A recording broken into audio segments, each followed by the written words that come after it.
pros and cons of working here in UAE. Subscribe! Hi! Welcome to my vlog again. It's me, Jinky in UAE. Kung bago ka pa lang dito sa aking channel, don't forget to like and subscribe me here. Okay, without further ado, we're gonna talk about pros and cons of working here in UAE. So ano ba yung mga pros kung mag-work ka dito sa UAE? Lalo na sa school, job opportunity. So after finish your contract, you can renew it. No, pwede mo siyang ma-renew, same school, same villa, para hindi ka na mag-adjust. But others naman, they can renew, pero iba na yung school nila. If, depende yan sa, kung anong magiging offer ng ASRS sa'yo. You can apply to other school like private, public schools, like that. So, pwede ka na din mag-direct apply sa lahat ng mga gusto mong applyan. Pwede na, Gora Bells. Is events. So, dito guys, every events nila nagbibigay ng hadiah or cash gift or any gift ang abla or guro mo dito. So sa akin, na-experience ko na yan, no, na binigyan talaga ako ng cash gift ng aking guro and I'm so happy and thankful for that kasi they're just so generous talaga. May abla, swerte ako sa kanya kasi ang bait niya sa akin. Yeah, totoo yan. So, yung experience din namin sa school namin, after nag-end of school last year, 2025, may pa-food party sila sa amin, may pa-party sila sa amin. Tas ang nakaganda, thoughtful sila na hindi sila naghanda ng mga Arabic foods kasi alam nila na iba yung mga kinakain natin. So, binigyan nila kami ng KFC, ganon. Coffee, yung Teacher's Day, may free coffee. Tapos, madaming food talaga na binibigyan kami and then madami ding mga, for example, mga events every Friday yung mga bata. Nagdadala sila ng mga candies, for example, milk. O, kami din, nakakadala kami pag-uwi. So, yun yung mga opportunity, I mean, yun yung mga advantage, no? For sa akin, is a big help for me.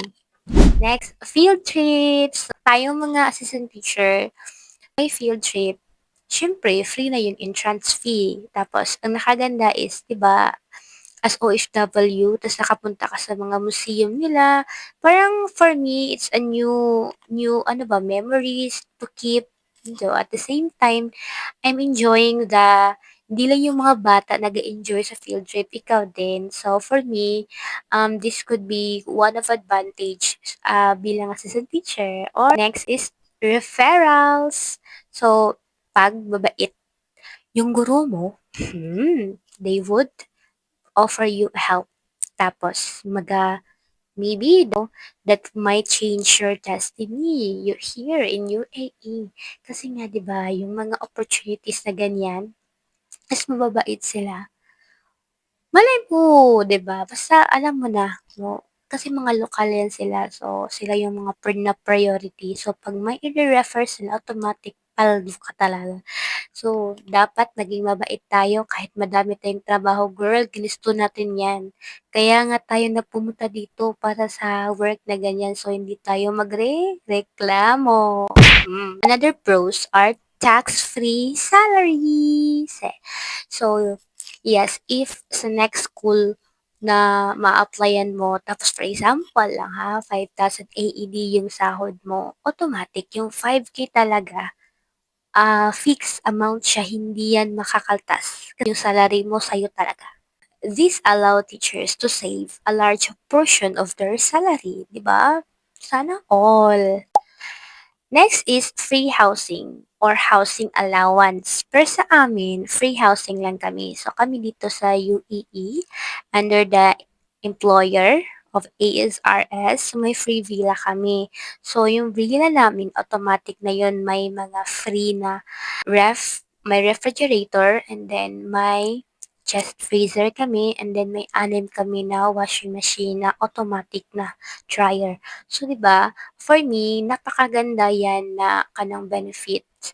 Kasi, 'di ba, Guys, kung i-try nyo lang talaga maghanap ng, for example, partition outside of, kung hindi ka na nag-accommodation, maghanap ka ng partition, kahit saan ang hirap talaga, tas ang sikip. Na-experience ko yan kasi yung husband ko, di ba, yun, naghanap kami, ang sikip talaga, ang liit, tapos magsasampay ka, hindi ka makakasampay. Unlike sa villa na may sampayan kayo kasi ang laki man yan. So may sampayan kayo. For me naman, the free accommodation given by the employer is very solid for me and I'm so happy to have that. I-compare nyo, di ba? Okay lang naman kung aalis kayo dyan sa work natin, but remember that makakuha ka ng room dito ang mahal. Nasa mga 7, no, walang room na 700. Partition lang yan, 750 to 900 dirhams.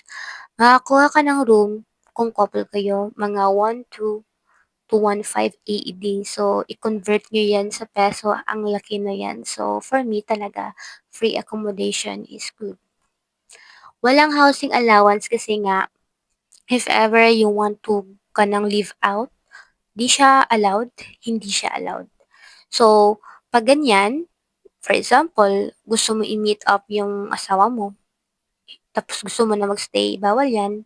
So, bawal yan siya, na meron yan sa kontrata natin, guys. So, sa akin lang is, during mga weekends and long holidays, just like now, mga spring break, yan, pwede ako makakapag-visit ng everyday. Next is health insurance. So, dito ko talaga na-compare ang Pilipinas. Grabe, ang labo talaga ng PhilHealth sa Pinas. Dito, grabe talaga ang saya ko kasi nga, nung nagpa-check up ako sa apikos ko, yung lab test sa ihi, sa blood test, free talaga siya. Free as in wala akong binayaran. It's because we have insurance. Remember that we are not citizen here in UAE, we're just worker. Pero yung insurance namin dito, makaka-benefit ka. Unlike there in the Philippines, grabe talaga yung ano diyan, 'di ba? Pag hindi ka indigent, hindi ka makakapag free or zero bill, 'di ba? Good din naman, hindi naman ako negative 'yan kasi nga nakaka-benefit, nakakatulong 'yan sa mga walang work. But for us na nagwo-work, ang hirap talaga. So here, again, so yung health insurance, nung nagpa-check-up ako, nagpa-pap smear ako, 5 AED lang yung binayaran ko, ta's 28 dirhams lang yung total ng aking vitamins at saka medicine na iinumin kasi nga may kaltas siya. You know what, guys? Even isang bote ng ano, dito is 83 dirhams because of having insurance, nagiging less na siya. Long school holidays. Alam niyo na yan. So, right now, we have Ramadan. And then, also, we have spring break. We have 2 weeks of spring break. Pwede kang umuwi dyan sa Pinas. Yeah. And then, makakasahod ka din. Pwede kang magbakasyon. So, ako, dito lang ako sa husband ko nagsistay. Another is summer or winter break. So, and then yung mga long weekend holidays na from Thursday to Friday walang klase, tas Monday na may klase. Di ba 4 days walang klase. So, ang ganda ng ganyan na benefit for us, no? Last advantage sa pagiging worker mo dito sa UAE, kahit saan ka man, is madadala mo yung asawa mo or yung family mo, just like me. Yeah. Alright, tapos na tayo sa ating pros. Sa mga hindi ko nabanggit na pros or advantage of. Okay, proceed tayo sa cons. Ano yung mga cons dito? High expectation po dito kasi nga international school na to. Meron silang strict standards na sinusunod. Tayo doon na mga worker, dapat i-abide natin yan. Again, mayroon silang high expectation sa mga worker lalo na sa mga Pilipino. Alam niyo naman na believe sila sa atin kasi nga magagaling tayo mag-English at the same time madali tayo maka-cope up sa lahat ng mga work nila. Sabi nga nila, mas ano daw, natatapatan na daw namin ang mga work sa guro. So, 'di ba? That means ano talaga, marunong talaga ang Filipinos. Cultural adjustment. So, magaling ang Pinoy dito eh. Magaling naman tayo mag-adjust kasi always man tayo I mean, flexible talaga ang Pilipino, nga lang is madaming nagrereklamo. So, alam ko naman yung pagrereklamo natin, di ba? Normal lang yon. Parang nag-vent out lang tayo, but that doesn't mean na nagrereklamo tayo, di ba? Na, worse na talaga, na parang aalis ka na talaga. Hindi man ganyan. Yeah. Language barrier naman is yung pinakauna na problema natin. Hindi pa ako marunong mag-Arabic, yung mga simple lang. So, yung mga bata, hindi sila I mean, minsan yung iba lang naman, hindi nila ako nagigets ba. Ngayon, meron na akong nalalaman na mga simple Arabic at then, alam ko na din kung ano yung mga English na naiintindihan sa mga bata para we can have a good conversation. Tayo talaga ang mag-a-adjust, okay? So, ang cost of living dito, grabe talaga. So, for example, bibili ka ng mga food. Yung mga food naman na gulay, kaya lang naman siya guys. Pero yung for example, gusto mong mag-eat out, yan din yung kahinaan ko, no? Kasi mahal talaga dito. Pero, okay lang naman siya kasi ang cost of living nila, match naman din sa sahod, 'di ba? Don't worry naman kasi dito sa school, tayo as assistant teacher, hindi naman tayo bumibili ng mga um, materials gani para sa school, para sa room, para sa learning materials. No. Yung sahod natin, atin lang talaga yon. So, makakatipid naman tayo. Alam ko naman na pagdating sa food, pwede tayong kumain ng mga gulay. Dito, ang gulay at prutas, affordable lang. Ang hindi affordable dito yung maglalakwatsa ka, ganun. Mahirap talaga kasi matataas yung mga bilihin. Tapos yung bahay din dito, mahal. Yeah.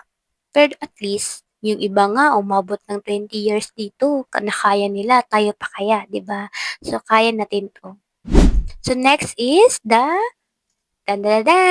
dress code. So, ito talaga ang pinakamahirap kasi nasanay tayo na, fit, at saka maikli dyan sa Pinas. But then, dito, hindi na. So, don't worry, at least mababalik ang dalagang Pilipina dito. Mababalik mo ang pagkadalagang Pilipina dito kasi you have to wear long skirts or conservative outfits. Yan talaga kasi yun yung dress codes dito. Okay?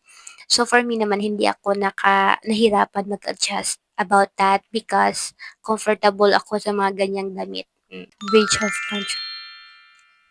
Hindi nyo tatapusin yung kontrata. Okay lang naman, but don't forget that you have to have second option kasi once na na-cancel na yung kontrata nyo sa employer, automatic, hindi na kayo working visa. So, everyday may fines yan.